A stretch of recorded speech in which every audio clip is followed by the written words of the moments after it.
Hey everybody, if you're just logging on right now, I'm actually just getting myself together here. Part is just knowing what's going on. Just give me a second to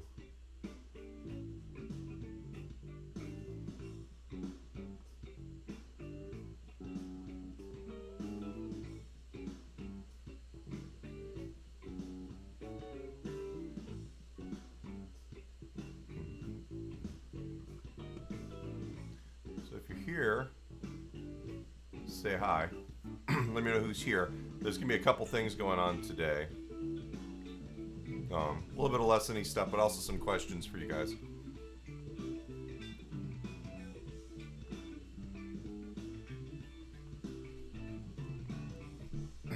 Oops, doesn't work.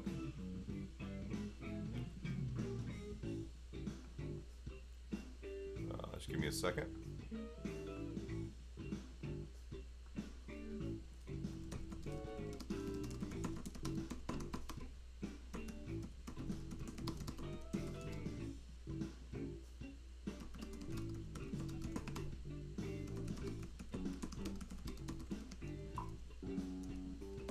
Hey David, thank you. You hear the backing track okay?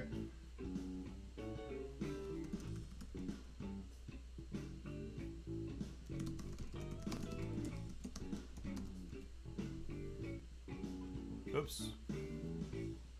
Crap. That was not right. Give me a second. I'm trying to figure out which way to do this so I don't screw up my, here we go.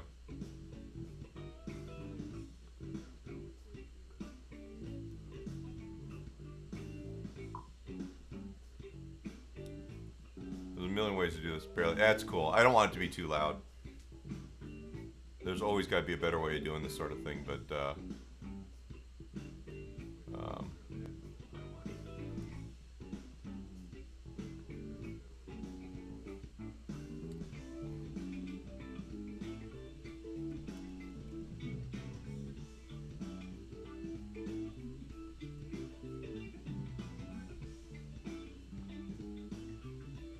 so David, I'll ask you, since I'm actually doing this and you're sitting here looking at me, if you had requests for what kind of lessons you would like to hear or what kind of content, what would it be? This is part of the question here.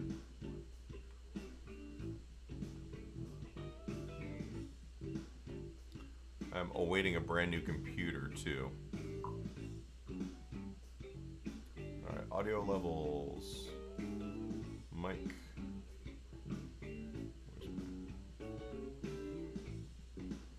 Sound levels. Oops.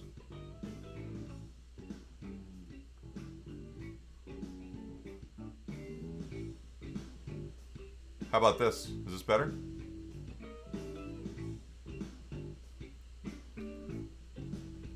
I'm trying to not be too obnoxious with this, but but I don't want to distort things is the only thing.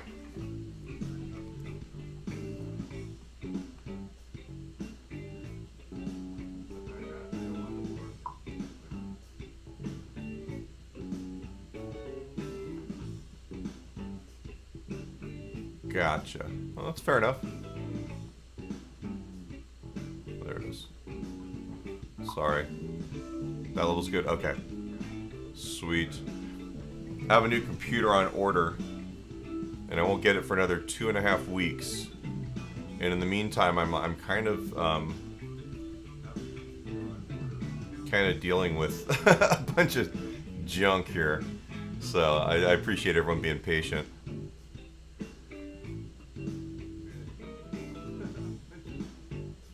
I also need to get rid of this audio here.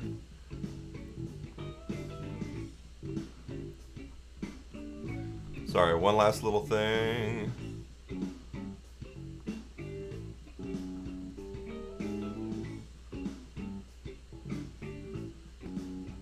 Or two last little things. Crab cakes. Oh my god.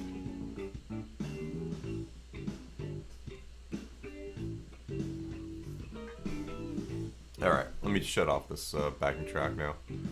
The worst thing is doing this and having it being completely dead silent and obnoxious. So my, give everybody kind of a minute or two.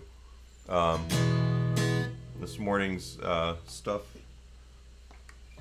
I've got this deal I'm working on for tomorrow's lesson. You know, it's interesting because I've been doing very specific lessons for the last month or two that I've been doing this, but I've been getting questions about process as much as the lesson content. And for me, the actual lesson content I have to do because it's curriculum for my conservatory. I'm kind of double dipping on the content here. But there's ways of approaching. Like I was having an instant message chat with somebody last night who you know very well actually, and he was talking about like how do we practice? You know, what's an effective way of practicing these things? How do you get the stuff under your fingers? There's, you know, and it's weird because I treat all that stuff kind of dynamically. The hardest part for me with students is that as a student, and I was this way, especially when I was just getting going, I really wanted someone just to tell me how to do everything. Yeah, I really like, okay, this is what you need to do. And the reality is that as a teacher, you can do some of that, but then you're also dealing with the reality that a musician kind of has to be able to look at what's going on and start figuring out for themselves exactly what their needs are and work on that, right? So trying to figure out how to explain something that's not a cut and dried process, it's essentially a dynamic thing. Those are the things that I want to be able to, when I do lessons on them, I really want to have a really good plan or a really good way of describing. So I'm kind of thinking that one through. The idea of getting into a good playing groove after a long layoff, you're dealing with a couple issues. And one of them is, you know, what is that long layoff pertaining to? Is it, you know, lack of interest or excitement about music or the instrument? Were you playing other instruments?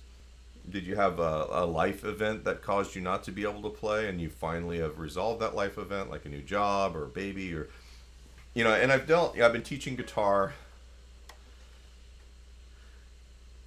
20, 30, 31 years now. This is kind of terrifying to admit. But a big part in the last, I don't know, 20 of those years has been me teaching adults, you know, guys in our age group. And we all deal with kind of the same life issues. As an adult, you got a job, you got a family, you got all these things that need to happen to have a balanced life. And treating the instrument as a job, like I expect younger students to do, or as I expect like actual college music students or professional musicians to do, just doesn't happen. So we kind of have to find a way of balancing everything. And part of that, I think, is not getting into any one rut where you feel like you have to be doing scales 45 minutes a day and you have to be learning songs for, you know, you kind of have to start chasing what your interests are and not feeling guilty about not working on certain things or not putting in enough time. Some days, I had a new student, early 40s, right? Works at a corporate job, does a lot of traveling for it, has a 2-year-old son, right? So he's got all kinds of life stuff going on. And I was trying to explain to him that, you know, you can't treat the instrument the way you would in a perfect world where you have an hour or two a day to practice, or you have all the time in the world that you want. The reality is some days you're going to have a few minutes, some days you won't, some days you're going to have a lot of time. And you take advantage of the time you have, but you make the instrument easily accessible. Not a hassle to take out, not a hassle to play. You know, if you have a day where you have just 5 or 10 minutes, just play some songs. You know, the physical connection with the instrument and the constant playing You know, because at the end of the day, we didn't pick up guitar to be able to play scales faster. You know, at some point we heard some music that got us excited about making music. In my case, I I tell this story, but like I wasn't like, hey, I heard Van Halen and I had to play guitar. I literally I played wind instruments in band and I hung out with all my friends, and we started listening to getting into rock music and popular music more, and I wanted to play keyboards, and my friend, his dad bought him a really nice, actually at that point, a Roland Juno 60, which was like the top of the line. You wanted to play Duran Duran, you needed a Juno 60, among other things. And I was like, well, I'll play bass. And then my other friend's dad bought him a really nice Fender Jazz bass. Apparently I hung out with some kids who had more money than my family did, right? And then the options, because you want to, at that point it was more about, you know, participating with my friends. You know, I ended up doing this thing where it was like, well, my dad's never going to let me have a drum set in the house. It's just too loud. I won't be able to get it around. I'll never be a singer. I was just too shy and too insecure to be a singer. So the only thing left literally was a guitar. I got stuck playing guitar 35 years ago. You know, and, you know, I grew to love it to the point where I wanted to do it for a living. It really became the only thing for me. But most people don't have stories like that. You know, they don't come to an instrument that way. I was already into music before then. I played trumpet, and I played in band, and I did a lot of things. You know, most people, they pick it up as a hobby. You know, and they kind of like it, or they like music and want to do something. For a lot of people, hey Charles, for a lot of people, you know, guitar ends up becoming an instrument that they pick because it's portable, and they think that it's easy, because look at the hippies that do it. You know, not exactly that, but you know, I mean, there's an idea that it's not that involved of an instrument to get going on.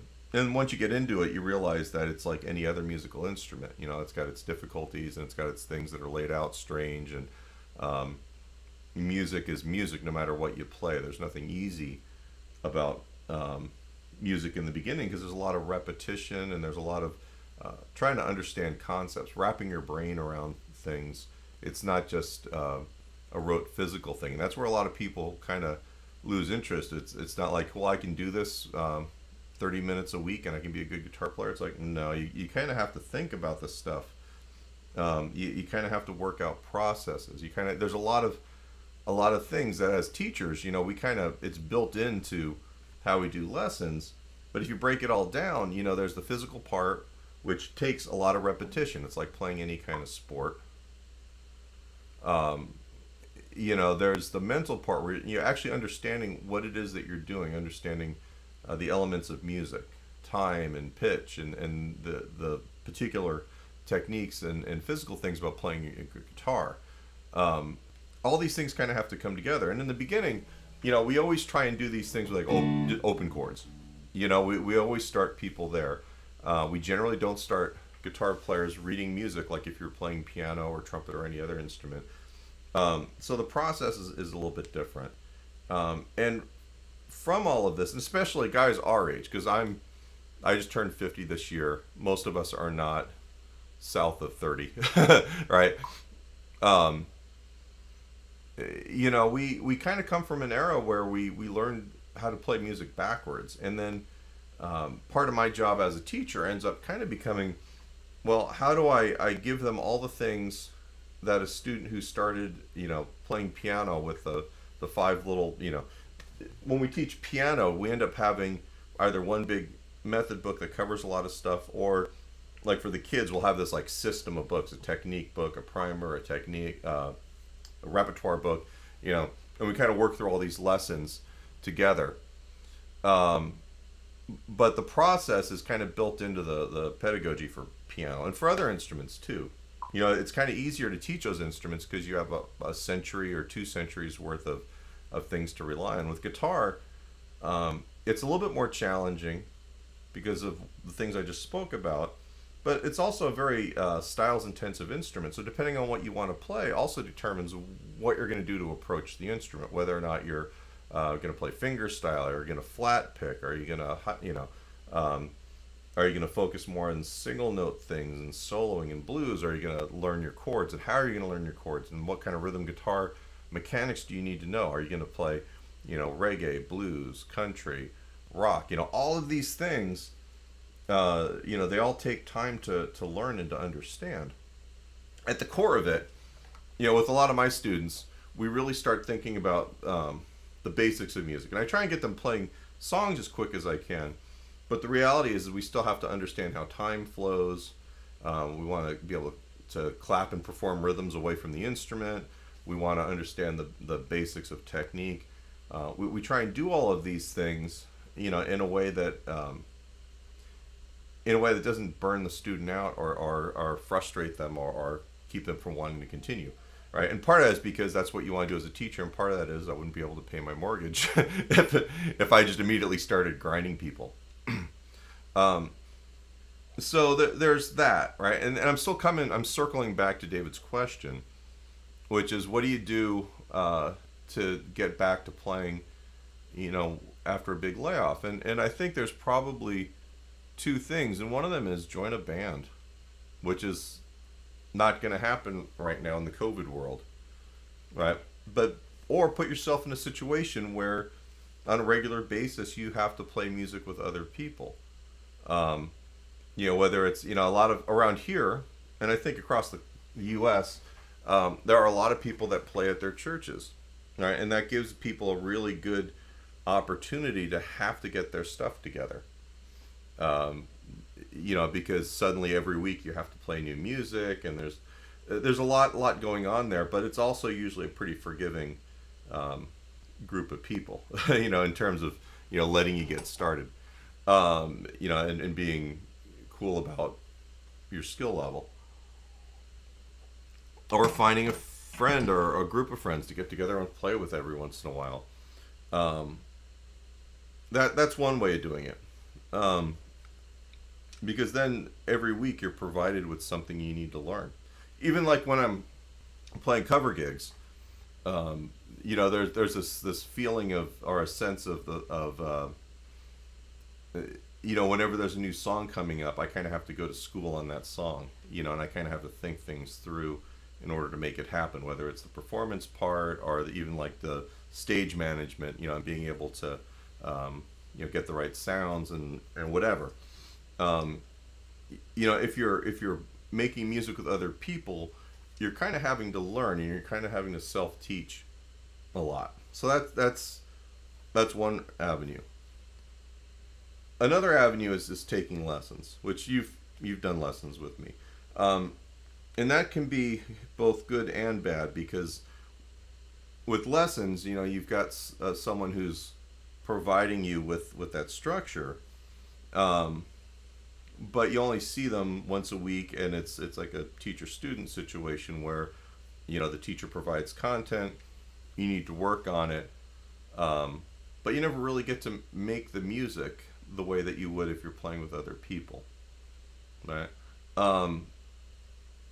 I've kind of, for me, I keep calling it pandemia, but in the era of not being able to go out and perform live gigs, I spend a lot of time recording. I do backing tracks for the channel. I do things for my lessons. And in some ways, it's been really helpful for me, because I've been able to kind of control what I'm playing. I'm really enjoying it, actually. And I'm playing other instruments. I teach at a performing arts school, grades 7 through 12. And I teach in 2 conservatories there. Hey, Mark. And one of them is obviously the Guitar Conservatory, and the other is the Jazz Conservatory. So on the guitar side, I teach advanced guitar technique and jazz guitar repertoire. And on the jazz side, I'm a director for a big band and for a small jazz group. And having to do this remotely this year, I haven't shared any of these online, but I'm going to provide. I've basically had to, for the guitar students where there's no rhythm sections, we use this app called Soundtrap, and it's basically a web page that functions as a DAW that everybody can use. And I'll put a recording up, whether it's a backing track or an original recording of something, and then the kids will sit at their house and using their iPhone or their Chromebook or their lap, whatever they've got. They don't even need a recording interface. They can play their stuff in, and then I can mix it. I export everything into Logic and I mix it a little bit nicer. I mean, as an example of what we're able to do remotely, and we'll see why this is a thing. Let me let's see.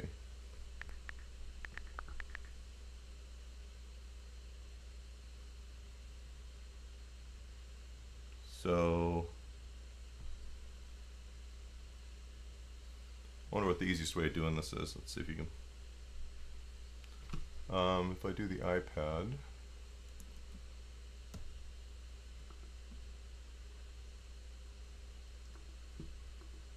Let's see. Get rid of the overlay here. Oops. That's not helping. I'm not even kidding. At some point, I will have this down. Actually, if I play it out of my computer here.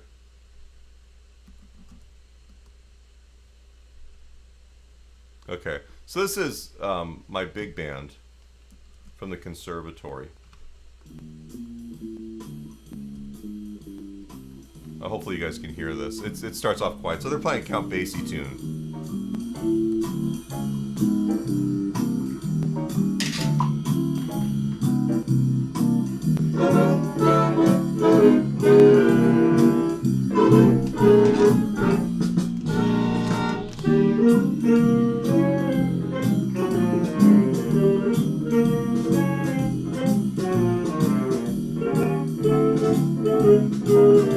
You guys are hearing this, right?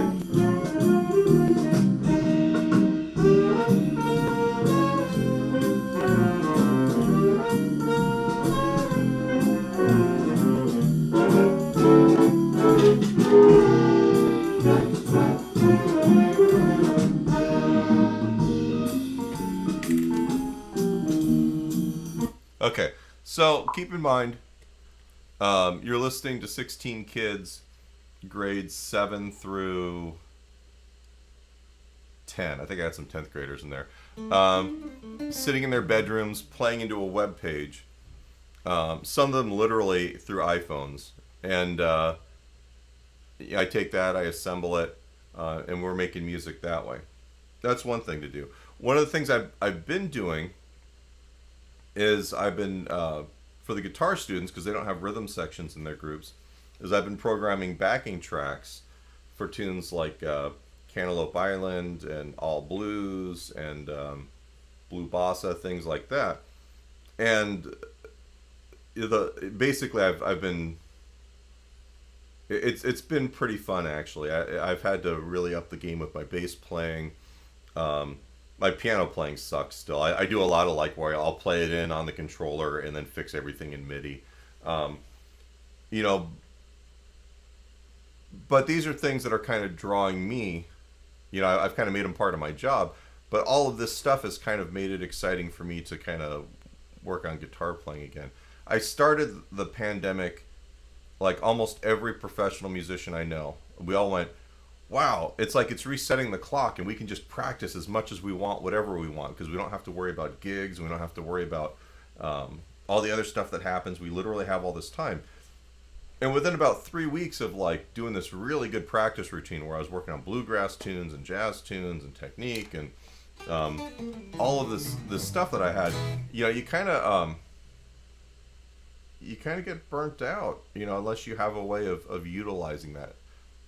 I think this goes back to the thing Howie was talking about last night, which is like, how do you get it on your fingers? And that process of getting it on your fingers has to keep it exciting for you as well. And, you know, for me, like I'm kind of having to kind of rethink how I do a lot of stuff with the teaching of the kids and with the managing of the YouTube channel. Right, so I've kind of made this thing, my playing, I'm really happy with my guitar playing, I want to share it with people uh, on gigs. It kills me that I can't play gigs right now. Um, but the other part of that is the fact that I'm actually able um, to play and explore and do things. And I've got kind of these constraints of what I need to teach for the YouTube stuff, because I'm literally doing like a foundational kind of thing, and it's not like completely linear. Like this week we're going back to triads, um, you know, from the stuff, but I'm not doing like my favorite Hendrix lick, or I'm not doing any of that stuff. Um, and I think that you kind of have to invent your own little world like that. You kind of have to figure out how you can make this stuff workable for you. And when you find yourself starting to get burnt out, you kind of have to look at like, what don't I enjoy about this, and what would I enjoy doing? I think we get into this way of thinking that we're feeling guilty if we don't practice in a really rigid manner, and and we don't hit certain goalposts by certain dates, and and the reality is you got your whole life to play guitar. You want to get better at it, so you got to do the things. You got to eat your vegetables, basically, but you still have to do the things that you like to do that make it worthwhile, just like everything in life. You try and find those things that are positive experiences, or the things that you love about doing it.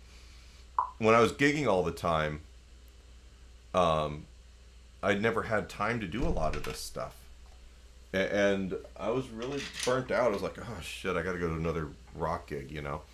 And I think I've kind of fixed this problem for myself. Even like once things get kind of back to normal, I'm still going to be doing this. I'm going to be managing my time differently.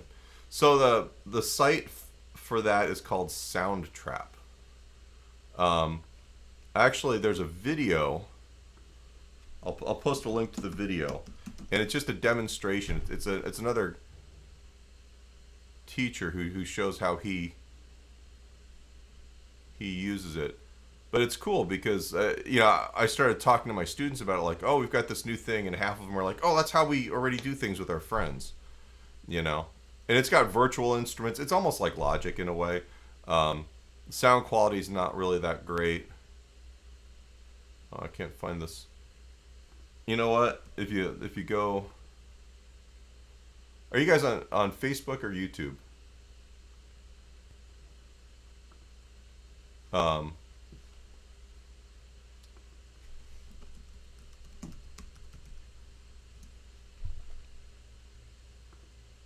Actually, you know what I'll do? Let's explore this. I'll take you through my school. You're on YouTube. Can I source share screen? Okay, so we don't want that screen. Show my messages real quick. Hang on a second, I gotta. Oh, jeez. So, hang on, so it's asking me to log back in. I can't remember my password for the school. You kind of get to a point where you just have too many passwords for everything.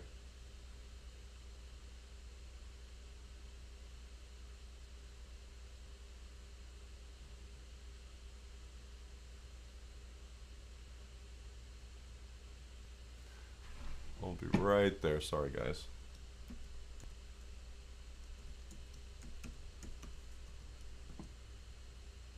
Oops.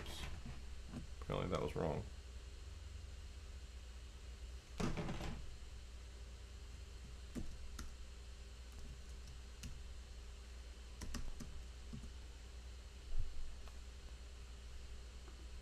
All right. Okay, so this is called Soundtrap. You guys are seeing this on your screen, right? All right, so this is the website, and it's kind of cool. So here's for example, you go into the studio here. Here's Blue Bossa.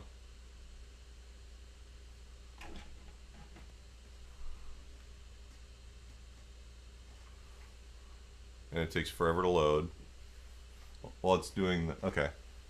So here's where two students, Michael and Gavin, didn't do their homework this week because there's supposed to be waveforms in there. But you can do it, if I add a new track, it'll show you kind of all the virtual things you can do. Voice and microphone is what I use for everyone to play in. But they've literally got all of this other stuff here, which I never use. You know, you can sit here and record that stuff in if you wanted to.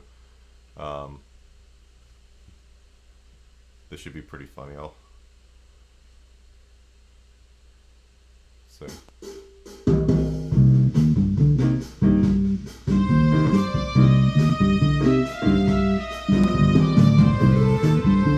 I'm literally just playing with my mouse.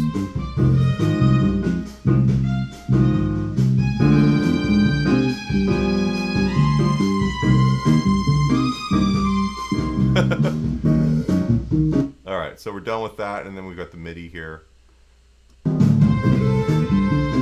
Yeah, don't play piano with your mouse. But I can also record, like these guys here. Let's get this out of record. If I wanted to, just using the microphone, whatever the audio input is right now, it's going to ask me about headphones. So if this thing starts feeding back, I'm just going to shut it down. But it's I'm not using headphones. Okay, no monitoring.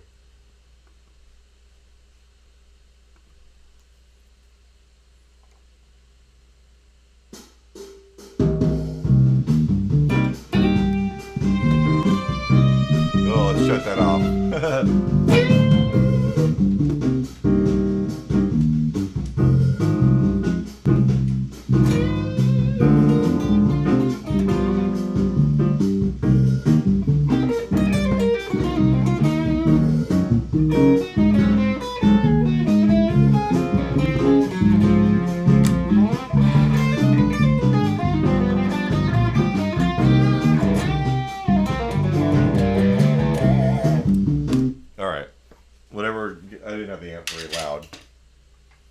So I'm just going to bring this back a little bit, take it out of record.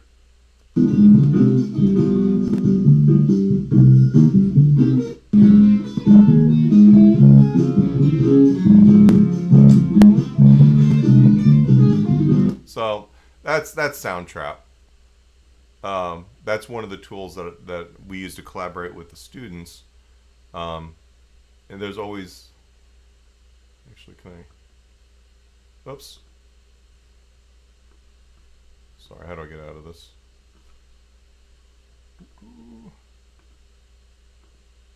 Aha. All right. So that's one of the things that I use for collaborations with the kids. I'll export everything out of there, put it in Logic, and then mix it and fix level issues and add reverb and compression and things like that. So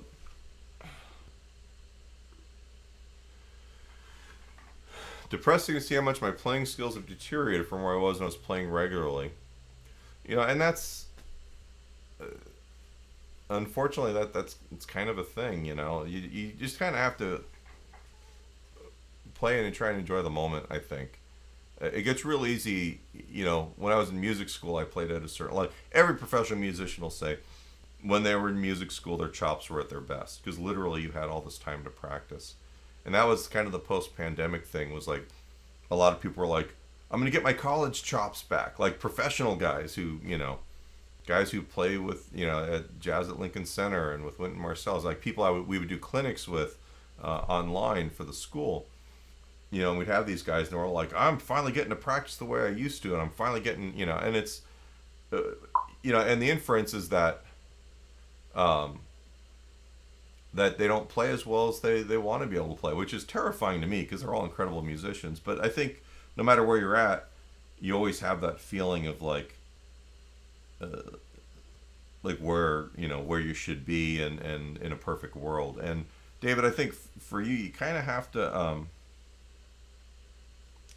I hate saying it this way, but you kind of have to get back to just enjoying making music and not worrying about measuring that stuff.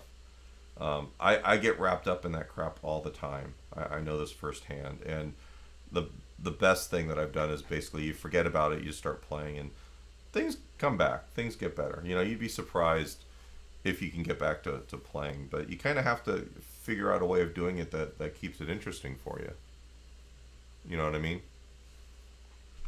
No problem, Ken. It's neat. It's pretty lo-fi, but it gives you the opportunity to play with people that you don't that you don't necessarily get to see in person, and that's all of us doing this stuff right now. It literally is. I mean, if you're more technically adept, you can pass sound files back and forth. But if you're not, like I've got 7th and 8th graders doing it. That's one way that you can collaborate with people. I look back on like all the years that, like when we had Premiere Music, I was teaching all the time, and there was a stretch of a couple years where I didn't gig. I was literally just running the business. And like every day I would sit and I'd run some scales at the metronome thinking I was practicing, but I wasn't actually making any music, and because of that, my playing got terrible. And then when I finally started gigging again, it was kind of scary because like I really had to play catch up. But the bass skills, they came back decently. But I had one of those moments, like literally, you get up on stage thinking it's going to be like it always was, and it's like, oh, none of this crap works, And it took some months. I remember reading Miles Davis's autobiography and talking about he took those 6-7 years off in the 70s from making music and did a lot of drugs, and then at a certain point he had to start playing music again, and it took him a year or two to get his chops back. He talks about that, but it comes back. When he got done with that couple years, he was still Miles Davis. You know what I mean? He still had everything that made him that musician. So,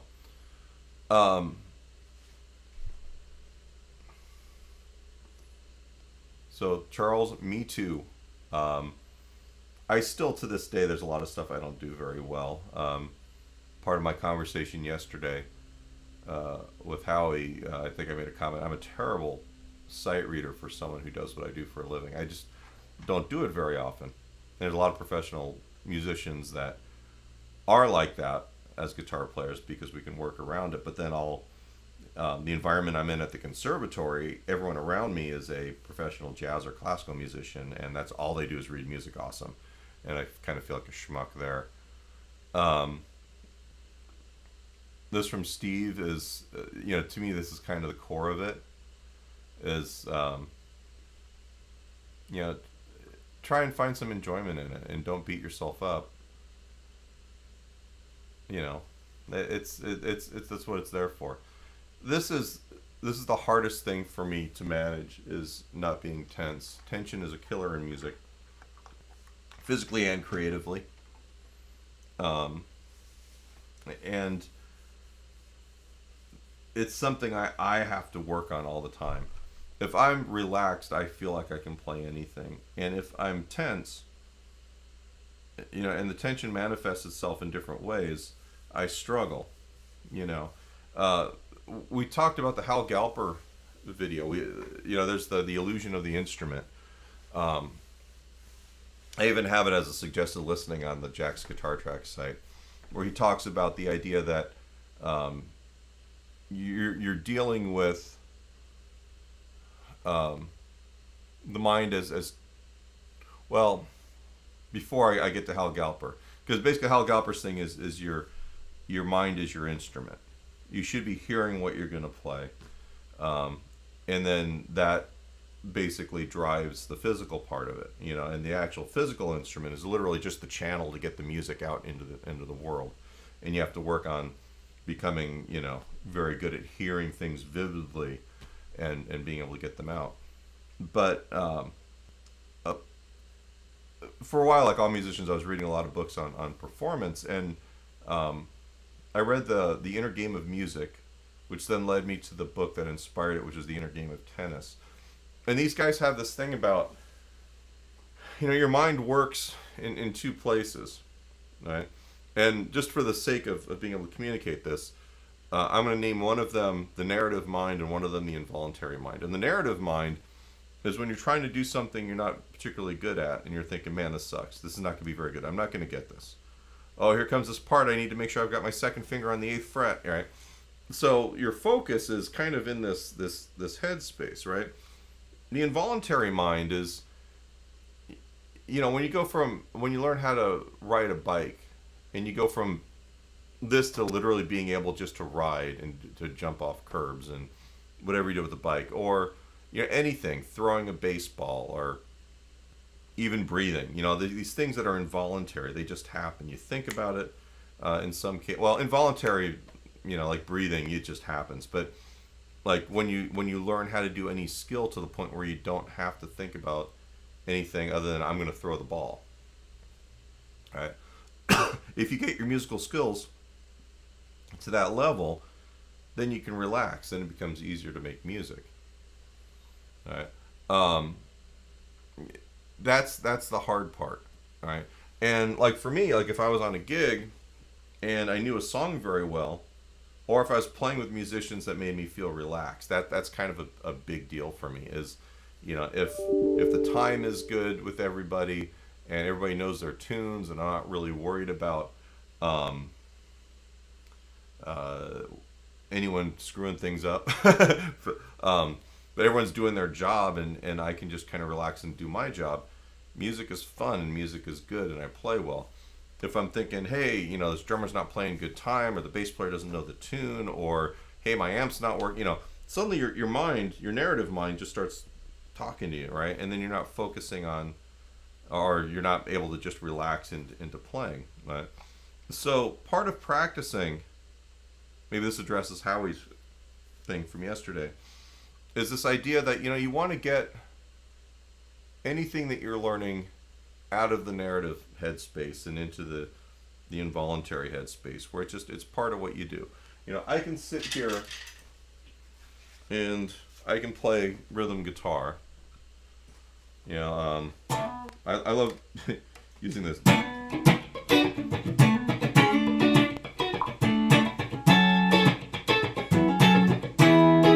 Right, so I can sit here and have a conversation with you while I'm playing this Daft Punk tune, right? Nile Rodgers, a lot of notes going on. Right, but all my rhythm guitar skills are kind of in that voluntary space, so I'm able to keep the time going here. Right, I'm feeling the quarter note, I'm feeling the 16th note subdivisions, right? So I'm able to play, whether I'm playing a reggae thing, or I'm playing like a James Brown thing, or whatever it is.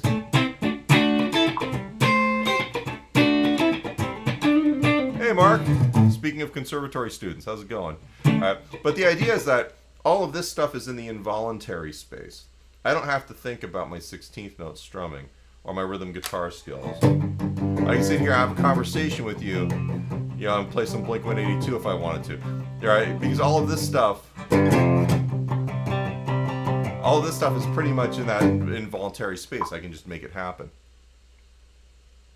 And that's getting to that relaxed space is about basically getting those skills to the point where you don't have to think about them. For me, at least. And then also not having to manage all kinds of other junk. All right. The thing that's helping me right now is moving on to the next thing the next week. Okay, so this is an important thing, is forget about mastering anything. If you try and master something, you're never going to get it. Literally.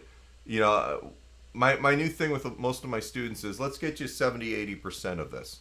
You can mostly do it, and then let's move forward. Because the reality is that whatever we're working on one day you're going to continue to be developing that, either as a supporting feature of whatever it is you're working on new, or just the fact that you're aware of what you need to be better at, right? And over time, all of these things get better as long as you're continuing to play music, right? So this is not terrible, Howie. This is actually really a good way to think about this, because it's literally how I teach now. I really don't want anyone, and this is difficult with adults, because adults have this thing like, when I go to work, I go and I get taught how to do this task, and I know how to do this task, I move on to the next thing, right? But this is not like that. For all the things we talked about before, the physical part, the intellectual part of it, I talk all the time about the fact that there are certain things that I come back to every couple of years, and one of them is Jimi Hendrix, right? I will come back to Hendrix every 3 or 4 years, not necessarily on purpose, like some tune will come up on a gig or something like that, and I'll start listening again. And the reality is when I was 17 and I started listening to Hendrix, I didn't understand music well enough to know what I was listening for, and I couldn't physically play any of this stuff. And over the years, every time I revisit this stuff, I understand it better. I'm better physically able to play these things. I'm gradually, mastering or rising up to the point where I can command some of this, right? And that's really how music is. You really just have to kind of look at it like there's a through line to all of this stuff, and none of this stuff is going to get buttoned up every week. And it's hard for me to get a lot of my adult students to figure this out. But the reality is that you want to get pretty good at something and then move forward. All right, and then sometimes you have to go back and revisit stuff, and sometimes it eventually just works itself out and you can do it. So does that make sense?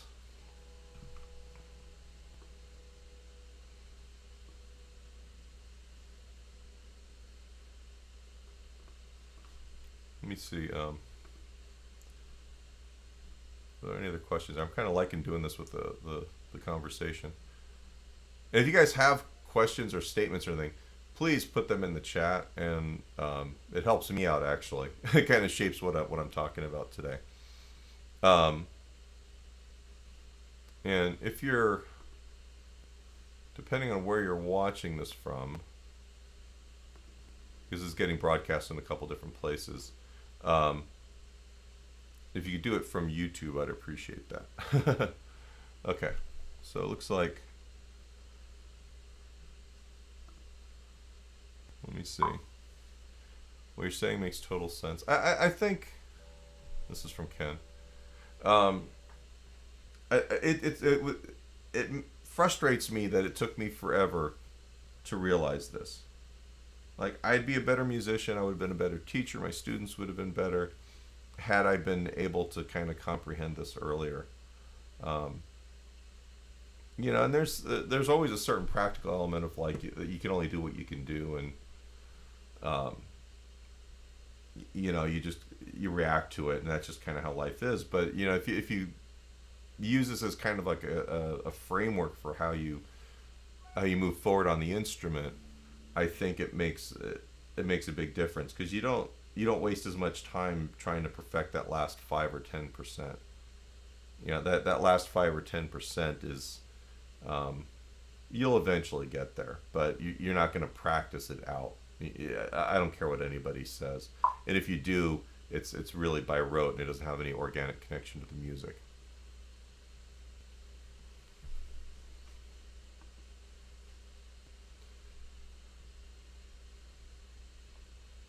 Yeah, so I want to be better. We all want to be better now. It's so hard, so hard to accept the fact that you're only going to go as fast as you're going to go.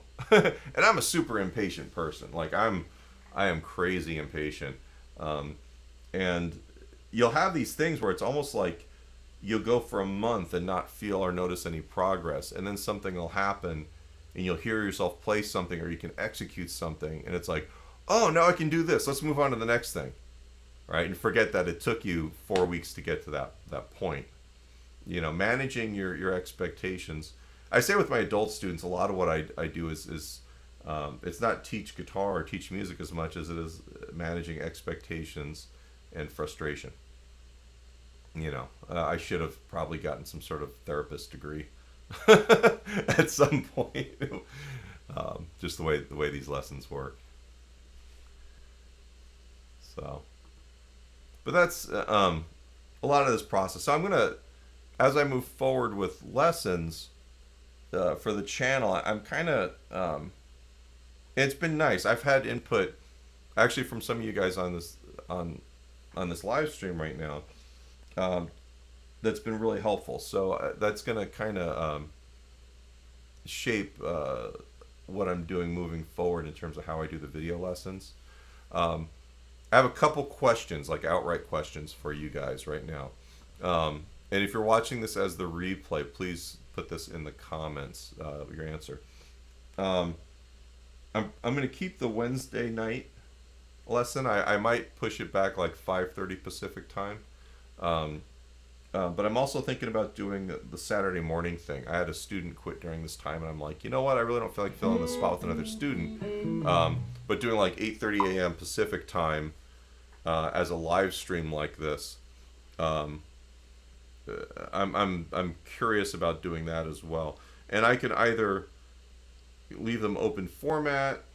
I can do specific lessons. I could spend one of these as being specific about what the week's video lesson is. I can do kind of a separate. I was almost thinking it might be kind of nice to do like you know, basic guitar fundamentals. You know, let's talk about the system of open chords. Let's basically do my foundations for guitar book without the note reading.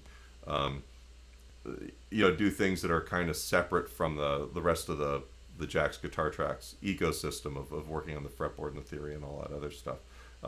So I'm curious, what do you guys think would be a good use of this time if I was to open this up to being a regular Saturday morning live, as well as keeping the Wednesday live?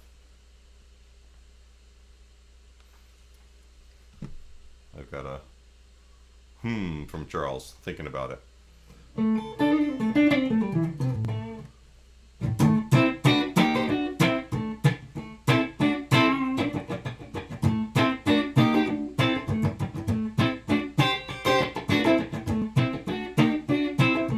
Little funky thinking music.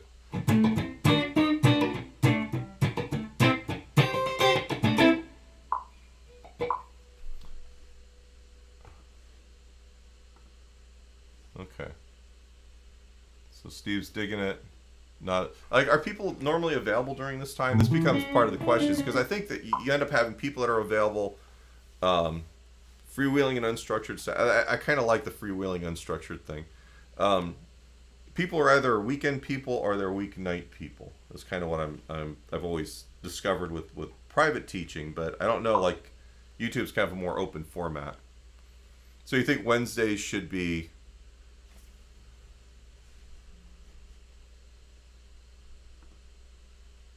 Let's let me put, yeah. So I like that also because Saturday morning my brain is a little bit more jello, so it might be it might be better not to be too regimented with this stuff. And the nice thing with the Saturday mornings, we can talk about all kinds of stuff. Maybe I can, like, whatever, you know. Saturday morning can kind of be like, what am I working on this week, or what, you know, what's notable, and you guys can ask questions and just kind of make it more of a catch-all. So I like that. I'm gonna have to come up with a name for this whole thing. I don't know if I'll do this on also the other thing is, where are you guys seeing this live right now? Is anybody on Facebook still, or Periscope? I gotta try and drive people towards the YouTube things. I need the watch hours and the subscriptions, but a big part of all of this is me building the YouTube channel, both for being monetized and also for driving marketing issues and things like that. So I do have my ulterior business motives for this stuff, but I kind of want to make it so that it's worthwhile for you guys to spend time doing this. YouTube, cool. And this morning, how did you discover this? Did you get a YouTube notification or? Yeah. So, like with what David's saying, I run into this a lot where I've got there's just a massive amount of content. Everybody's doing this. I started doing like the live virtual happy hours like as soon as gigs got shut off. Like the next week, I started doing them just on Facebook, and suddenly everybody was kind of doing that. We all kind of had the same thought at the same time, and now there's a lot of touring guys or bigger names, Josh Smith and Kirk Fletcher. There are people where they realize my favorite is Tom Bukovac actually, where it works for them. They've got a big enough name. They draw enough traffic. They actually probably make a pretty decent income replacement doing YouTube stuff. So everybody's got a live thing right now. And everybody realizes you can sit at home and make some money both through either the advertising revenue or selling your other products or whatever. So it's kind of a thing. All right, so we got YouTube notification. YouTube. So you guys are already subscribed. Anybody see this on Facebook first or see it on the forum first?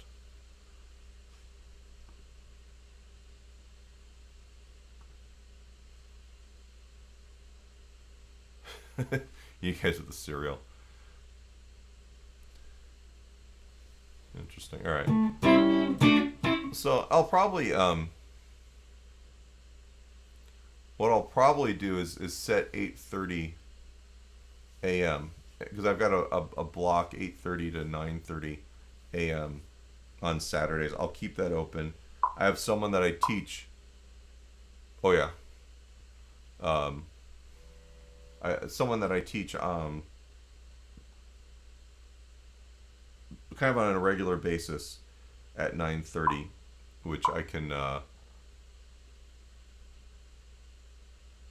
what was I gonna say? So I could always probably go a little bit later on some of those days where he's not doing a lesson.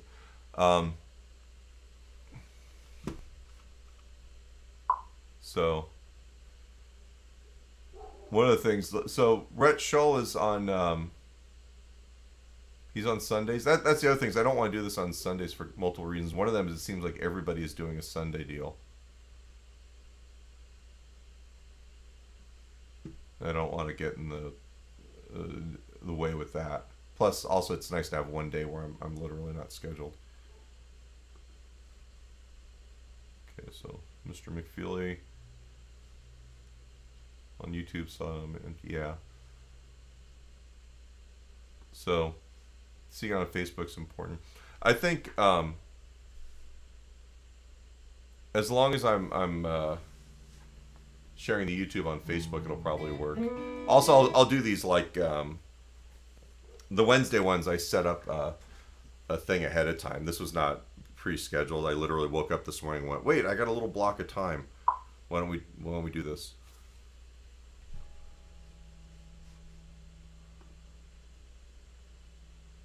So Rhett does the Rhett Shull, for you guys who don't know who we're talking about. Most of you know his YouTube channel.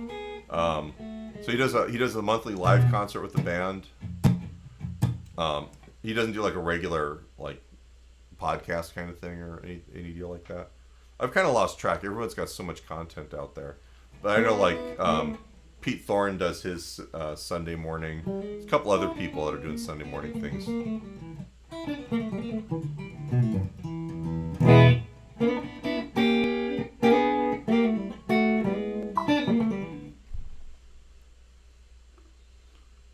Bob says, found you scrolling on Facebook. And thank you. It's amazing. YouTube makes it really difficult to get monetized. And with monetized, the monetization, or when you get to that point, you get other things opened up for you as a YouTube creator. So there's access to other features that, there's just a lot of stuff that would make my life a lot easier, but it's taking the better part of a year to do it, and it's pretty common. So ret is random. I think if you do all the things that ret does, it would be hard to schedule all of that and still kind of be dynamic to what your audience is needing. I don't know if that's makes sense, but I think that there has to be a certain amount of responsiveness to your situation, considering how many like different things he's managing. I guess he also plays at a church. I think he's mentioned that he's got a church gig and you know whatever else we don't see that he does, like sessions and things like that. So you guys are all about the cereal today.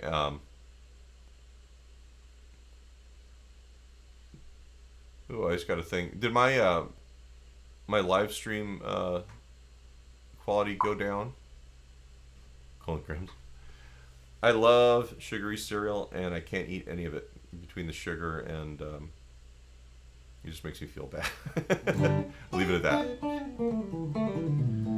Okay, so I promised that I would kind of preview this week's video lesson, and I only got a little bit of time for this. So,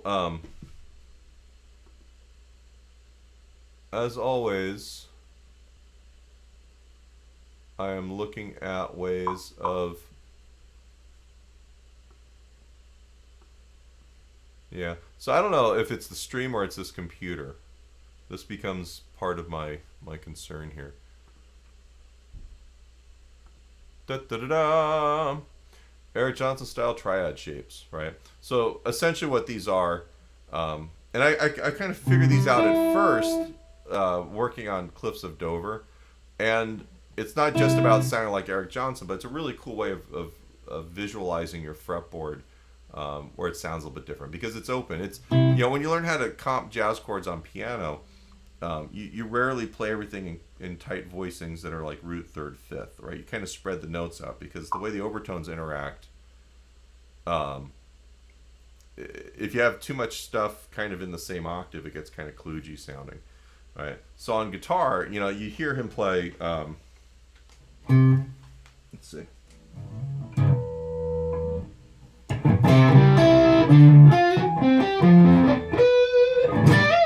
Whatever that lick is, right? I always wondered,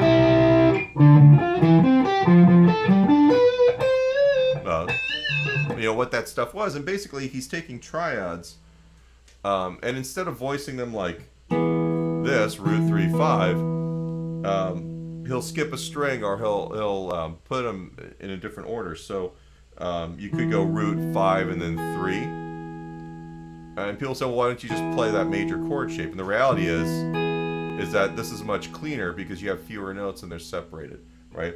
I could also do this second inversion. I use this one a lot, like when I'm playing Freddie Green style chords for like big band stuff. All right, so this is, so you got E major, right? And what we're doing is we're taking at least one of the notes and skipping a string, all right? So if I take, this is fun, it's like a rehearsal for my video that I'm going to produce tomorrow. All right, so if I take the root position, we'll do this in G actually, since that's what's on the dealer. Root 5 and then 3. Instead of this, we get that. Yeah. So you think, you ever see Hendrix play a full bar chord? I love going back to Hendrix. I don't know why. You always see him do the thumb over the top and this sort of deal. And there's a couple reasons for that. And one of them, right, is he's got the ability to play melodies around that. Right, not just right. You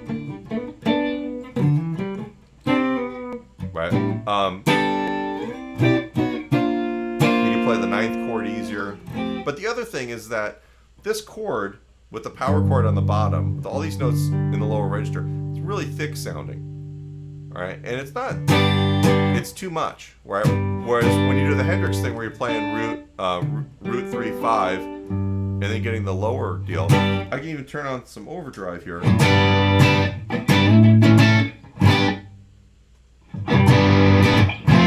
Versus, right, very different sound. It's a little bit more open. Yeah, so this is David's comment here. This is 100% it. All right. You don't really realize, for every note that you play, that harmonic overtone series is out there in the universe, right? And as we combine notes, the parts of the overtone series that aren't in line with our system of pitches, they get out of tune the higher up it goes, right? So when you spread the notes out, you have a little bit less confusion between that stuff, just to make it easier to talk about. You find, we've got all of these intonation issues with the guitar. We have, I had a couple Sur guitars with buzz feet and intonation, which is a way of tempering the tuning. If you were to tune everything perfectly in tune, none of the stuff would actually be in tune as you started playing chords together, right? And for about 1,000 or 12, about 1,500 years, people fought with this idea of how do you tune an instrument to get things to work, right? And you would even have things if you really listen to Renaissance and Baroque music, even harmonies, if you're playing in the key of C major, your 5 chord wouldn't be really all that in tune. But they used that as a way of creating a little bit more tension to resolve back into the 1 chord. If you play stuff on period instruments, or hear people play stuff on period instruments where they're not actually in a modern tempered tuning, it's kind of weird. And you had multiple attempts at making a tempered system that basically worked with those overtones, to try and get those overtones to not kludge out too much. And Bach, the system that we pretty much use now, came about the time of when Bach was actually writing music. So the well-tempered clavier is basically him saying, hey, look, dig me. I can play in all 12 keys, major and minor. And I don't have to retune my instrument, and it works. Right? Now in guitar, we run into not only whether or not the instrument's been intonated recently, but the fact that it's never perfectly in tune. You could be perfectly in tune for an E chord,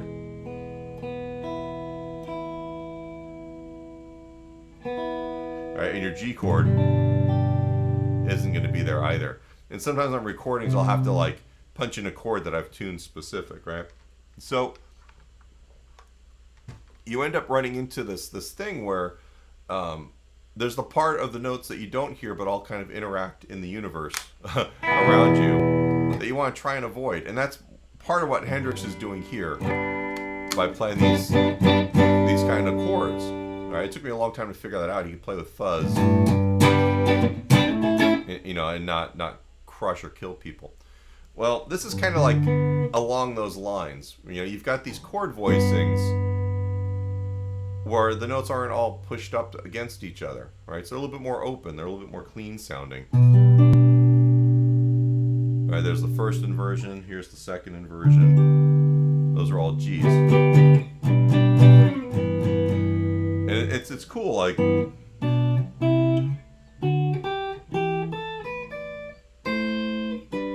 really like this. I've been playing with this a lot. I've actually been working up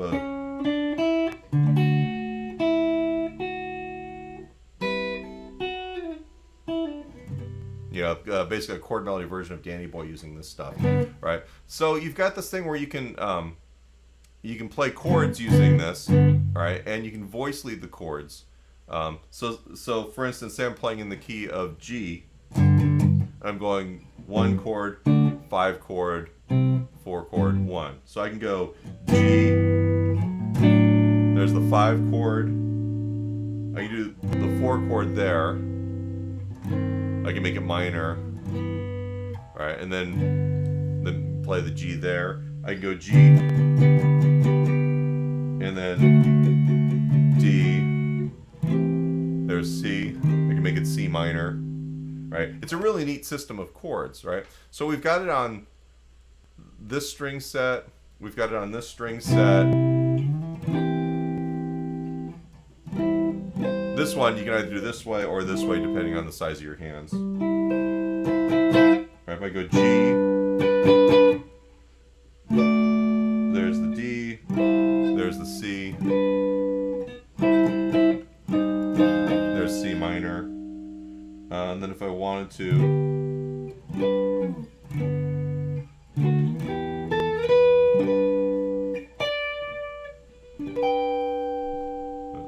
guy is on the next set of strings. Let me think. What key am I in? Am I still in G? Oh, sorry. I think of the wrong melody note.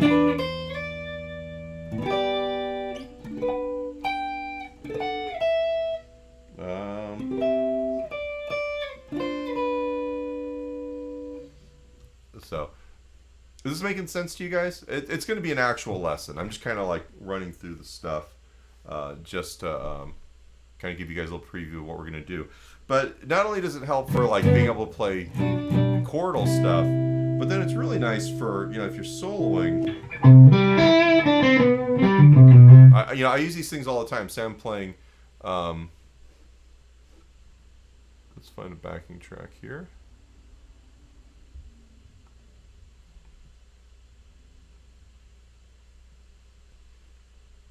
We'll take my funky one from that I was using earlier.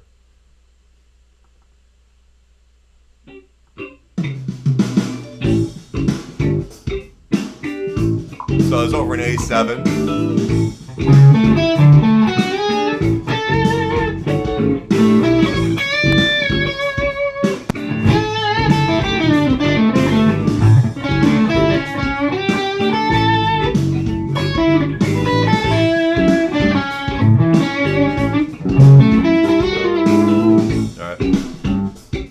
Suddenly my lines actually can be a little wider. I'm not really playing the scales. And I can even, like, if I wanted to, right, make up lines where I'm basically just going through chords that are in the, like I'm in D mixolydian or A mixolydian, right? So I'm playing A mixolydian. There's a D chord in there. There's an E minor chord. There's gonna be a G major, so I could theoretically, right? So, you know, it's going to be fun. It's nice because it gives us another way of visualizing something we've already been talking about. Oops. Trying to be a little bit better about how I'm using the software, right? And that's going to be it. So I'm going to shoot that tomorrow, and then have that. And then I was also thinking about doing, for some reason I got stuck on the idea of doing Danny Boy.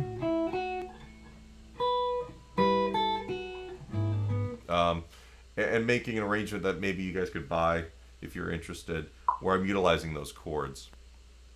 So that's basically what we're going to work on this week, I think. Does that make sense? So Ken likes the idea. David says, yeah, it's kind of like an inverted cage system, sort of. All of these things exist within the cage system. That's the thing, is that so much of what I teach is taking stuff that you already know and looking at it from a different angle, like just turning it around and like, how else can we do this in a way that makes sense that we can use musically?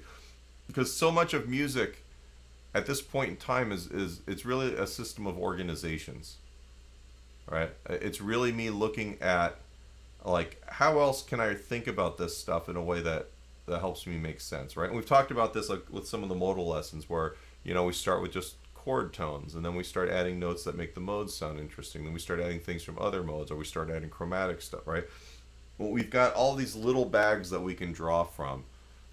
It's the difference between having all of the ingredients to make curry, and then someone going, "Here's curry powder," right? You know, and that becomes to me the best way of doing this, because over the process of doing this.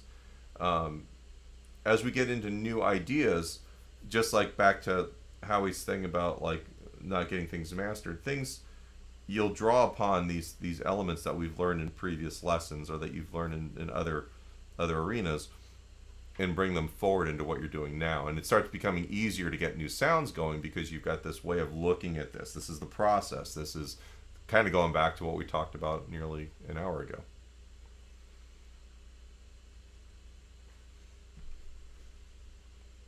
So this is from Steve, playing piano, and just like these sounds better than the standard triads. Yeah, I think so much of me teaching this stuff is about getting guitar players to quit playing rhythm guitar like guitar players, getting out of the rote memorized shapes that we play, and just understanding where these notes are. All right, Charles, learning the modes has helped my lead playing be more interesting. And it's funny because we don't necessarily find ourselves playing modally all the time. Most of the stuff that we play over ends up being some sort of functional harmony. But by having to be able to pull the sound or distill the sound of each mode out of those notes, you're getting better at focusing on what makes the sound that you're going for. Your inner ear is hearing these notes, and you're understanding these components of the sound. And no matter what the sound is, you're better able to use each of them, I think. So, all right, guys, this was good. I appreciate you guys spending some time with me this morning and kind of help me work this out. So we'll do this Wednesdays, and I'll probably switch it to 5:30 to 6:30. Hopefully, I'll make it a little bit easier for the East Coast people. It will be the weekly lesson, you know, whatever the video lesson is going to be, and then Saturday morning, bring your questions. Whatever I've got that I'm interested in, I'll talk about. It'll be fun. It'll be kind of more of a hang. And Saturday, my schedule on Saturdays ends up being a little looser because my students on Saturdays end up sometimes having conflicts. My 10:30 is the one that's there every week, but everyone before 10:30 ends up having like work conflicts or other things. So, all right. Thank you guys, and please do me a favor. If you could give me a thumbs up on the YouTube video. And just let people know that we're doing this. I appreciate it. Thank you very, very much for your time this afternoon or this morning. Bye, guys.